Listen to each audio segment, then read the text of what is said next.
Nous poursuivons notre série d'été sur ces débats qui devraient, dans un monde idéal, surgir au cœur d'une présidentielle.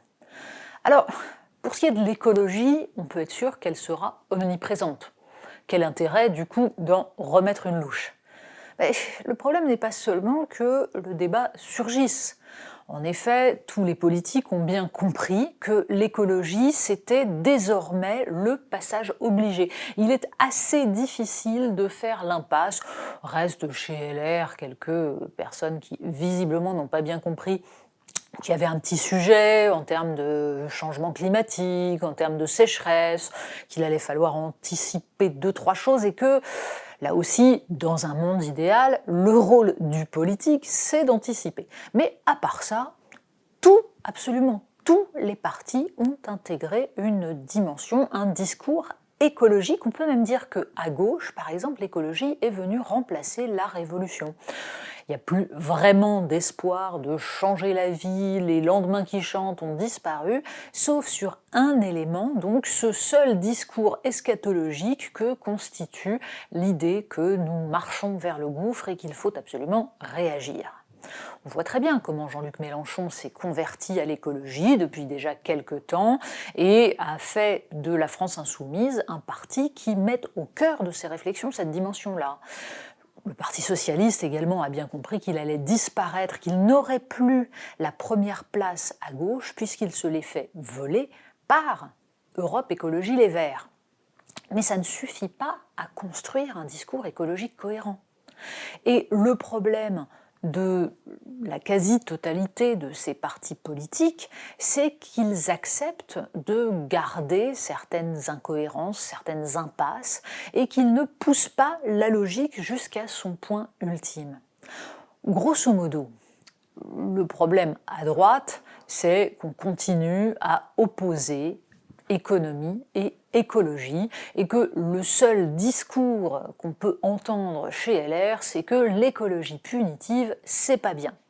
Donc en gros, on va faire les choses, mais on les fera dans 40 ou 50 ans, parce qu'il faudrait surtout pas fâcher des intérêts économiques.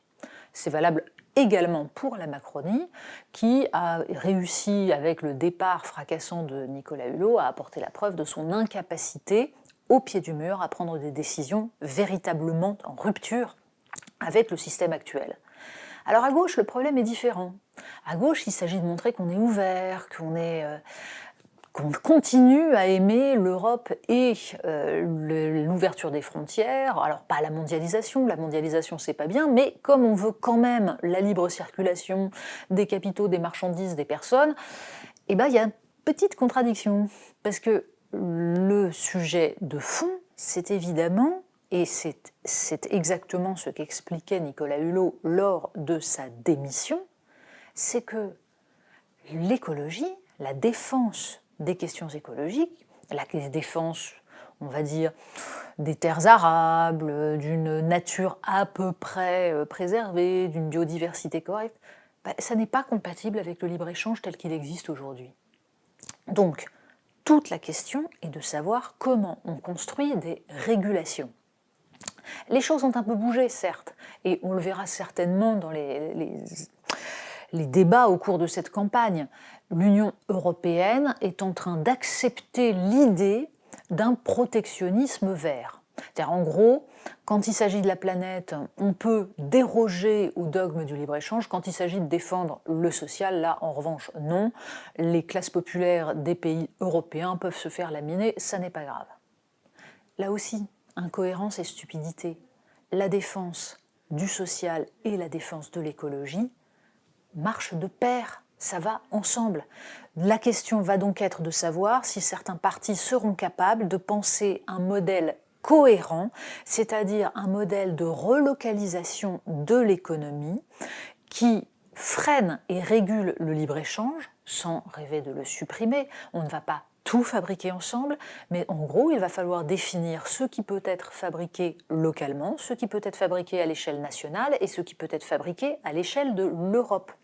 C'est la production, et une production propre qui permettra de préserver la planète, certainement pas quelques petits ajustements à la marge dans un monde où on continue à faire venir des produits de l'autre bout du monde. Alors, certains diront, mais le localisme, oh, c'est le programme du Rassemblement national. Oui, d'accord, à ceci près que si le localisme est réduit à un slogan, si on ne pense pas l'articulation entre les différentes échelles, si on n'accepte pas l'idée qu'il va falloir pour cela discuter avec les autres pays de l'Union européenne, parce que certaines choses se feront à cette échelle-là, d'autres à l'échelle nationale, d'autres à l'échelle régionale, ça ne marchera pas.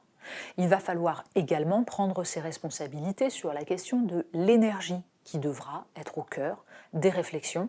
Là aussi, on se doute que tout le monde, comme d'habitude, mettra les problèmes sous le tapis, notamment la question du nucléaire. Bref, tous ces sujets-là devront être affrontés de façon cohérente et pas sous forme de slogan. Bref, on est un peu pessimiste sur la façon dont ça va se passer.